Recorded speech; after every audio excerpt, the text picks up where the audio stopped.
Hello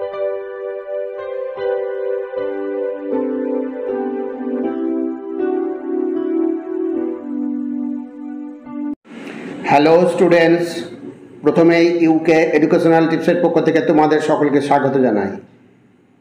Bankura ইউনিভার্সিটির 4th সেমিস্টারের Bangla major স্টুডেন্টসদের জন্য বাংলা মেজর পেপার 7-এর বাংলার লোকসংস্কৃতি থেকে বেশ কয়েকটি ভেরি ইম্পর্ট্যান্ট কোশ্চেন অ্যান্সার আজকের ভিডিওতে আলোচনা করা হয়েছে।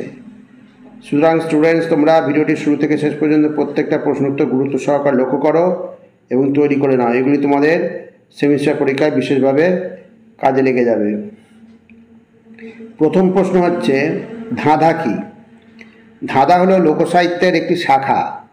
এটি সংক্ষিপ্ত, রহস্যময়, কৌতুককর, কৌতূহলজনক, হেয়ালিপূর্ণ, বুদ্ধিদীপ্ত ও শ্লোক আকারে প্রশ্নকর্তা ও উত্তরদাতার মধ্যে প্রকাশিত।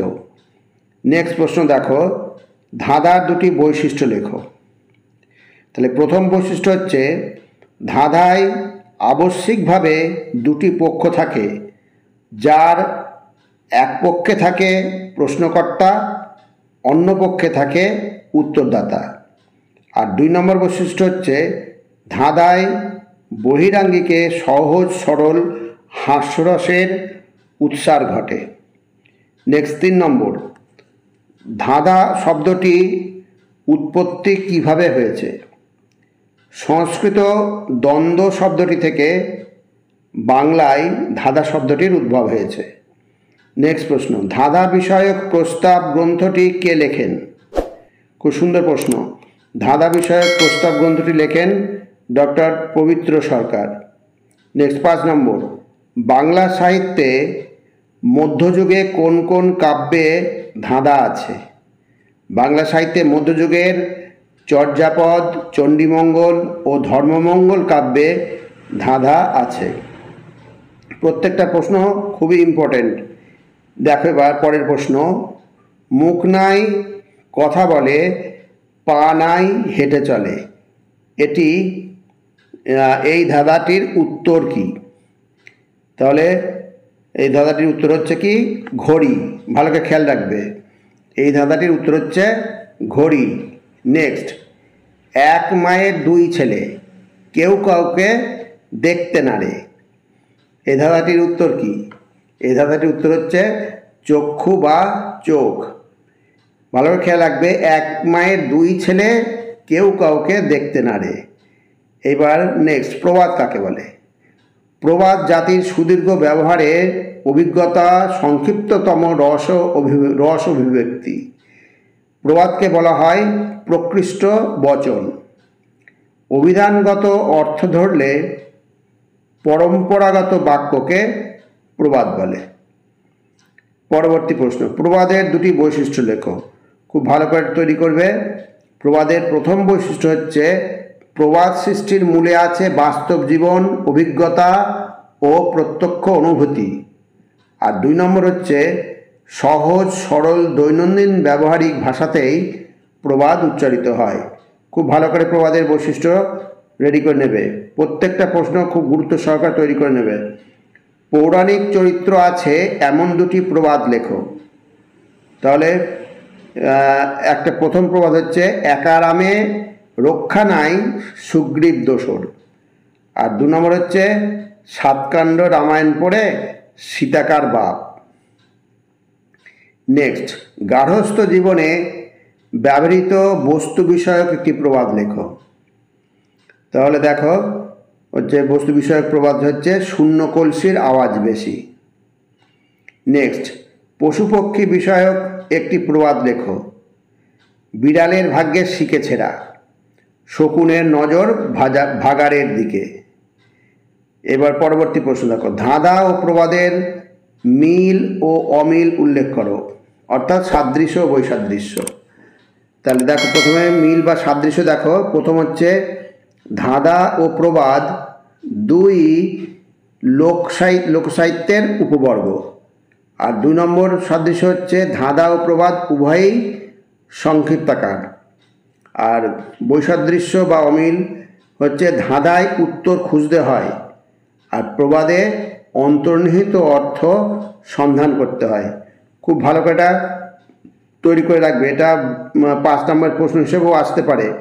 ধাঁধা ও প্রবাদের সাদৃশ্য বৈসাদৃশ্যগুলি উল্লেখ করো, এইভাবে।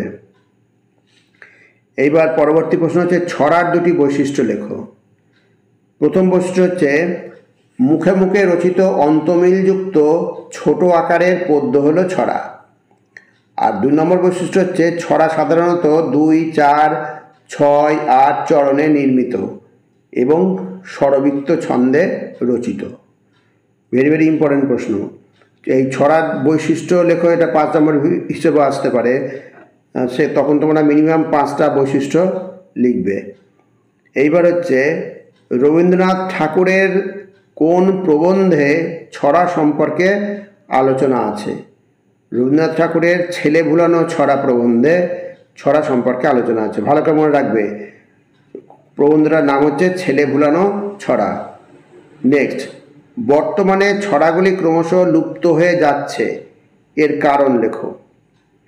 আধুনিক যুগ যান্ত্রিক সভ্যতার যুগ।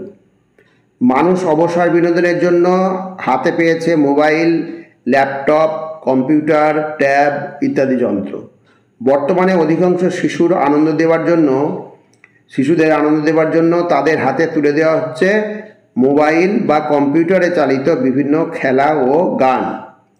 এতে শিশুরা ছড়ার মতো শ্রুতিমধুর ও আনন্দদায়ক বিষয় থেকে বঞ্চিত হচ্ছে।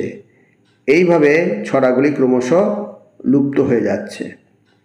নেক্সট প্রশ্ন দেখো, 17 নম্বর প্রশ্ন, একটি ঘুমপাড়ানি ছড়ার উদাহরণ দাও। ঘুমপাড়ানি ছড়ার উদাহরণ হচ্ছে একটা এখানে দেওয়া হয়েছে, আরও অনেক আছে।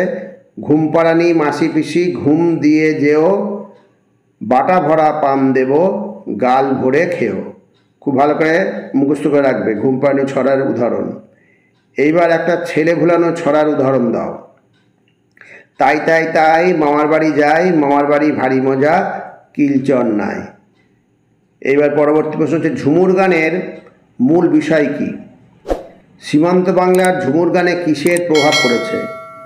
তাহলে প্রথম অংশ হচ্ছে ঝুমুর গানের মূল বিষয় হলো রাধাকৃষ্ণ, আর দ্বিতীয় অংশ হচ্ছে সীমান্ত বাংলার ঝুমুর গানে বৈষ্ণব পদাবলীর প্রভাব পড়েছে। নেক্সট 20 নম্বর, ঝুমুর গানের সঙ্গে কোন বাদ্যযন্ত্র বাজানো হয়? খুব সুন্দর প্রশ্ন। ঝুমুর গানের সঙ্গে ধামসা আর মাদল বাজানো হয়। ভালো করে মনে রাখবে, ছোটো ছোটো প্রশ্ন আসতে পারে। আর এছাড়া বহু প্রশ্ন আছে, সব প্রশ্ন তো দেওয়া যায় না। আর যেহেতু এটা অবজেক্টিভ প্রশ্ন, অতএব ভ্যারাইটিস প্রশ্ন রয়েছে, তার মধ্যে বেছে বেছে কতগুলো তোমাদের দিয়ে দেওয়া হলো, এগুলো তোমরা রেডি করো। ঝুমুর গায়কদের নিয়ে লেখা একটি বিখ্যাত উপন্যাসের নাম লেখো। ঝুমুর গায়কদের নিয়ে লেখা একটি বিখ্যাত উপন্যাস হলো তারাশঙ্কর বন্দ্যোপাধ্যায় রচিত কবি। পরবর্তী প্রশ্ন, টুসু গানের বিষয় কি? গোটা একটা সমাজের রূপরেখা টুসু গানের মধ্যে পাওয়া যায়। এছাড়া গানের মধ্যে পরিবেশ, প্রতিবেশ, বিধিনিষেধ, কর্তব্যবোধ, পুরাণ কাহিনী, কটাক্ষ, ঈর্ষা, অভিসার, অভিমান, রাজনীতি ইত্যাদি আছে। এই গানের মধ্যে পল্লী হৃদয়ের কাব্য আছে। এইবার তোমাদের লাস্ট প্রশ্ন, ভাদু গানের বিষয় কি? ভাদু গান একান্তভাবে মেয়েদের আনন্দ, সুখ, বেদনা, হতাশার গান। কোথাও ভাই বোনের সুখ, যৌথ পরিবারের আনন্দ, কোথাও সতীনের জ্বালা, শ্বশুরবাড়ির দুঃসহ চিত্র, নতুন প্রচলিত আইন, আধুনিক বউয়ের আচরণ, আধুনিক সমস্যা, সমাজ সমীক্ষা ইত্যাদি সবই ভাদু গানের বিষয়। তাহলে স্টুডেন্টস, যে প্রশ্নগুলো উত্তর করে দেওয়া হলো এগুলো তোমরা অবশ্যই করে যেও। আর তোমরা যে প্রশ্নগুলো করেছো সেগুলো তো দেখবেই, তার সাথে এগুলো দেখে যাবে, কারণ এখানে অসংখ্য প্রশ্ন আছে। তোমাদের সিলেবাস বহুত বড়, অসংখ্য প্রশ্ন আছে, অনেক ভিডিও লাগবে এগুলো তোমাদের তুলে ধরতে। যাই হোক, যেগুলো দিলাম এগুলো একটু ভালো করে যেও। আর স্টুডেন্টস, এ প্রসঙ্গে বলি, ভিডিওটা যদি ভালো লাগে অবশ্যই সাবস্ক্রাইব করো, এর সাথে একটা লাইক দিও এবং তোমার ফ্রেন্ডসদের মধ্যে ভিডিওগুলো শেয়ার করো। তাহলে স্টুডেন্টস, আজকে এখানেই শেষ করি। তোমরা সকলে ভালো থেকো, সুস্থভাবে পরীক্ষা দিও। Thank you very much.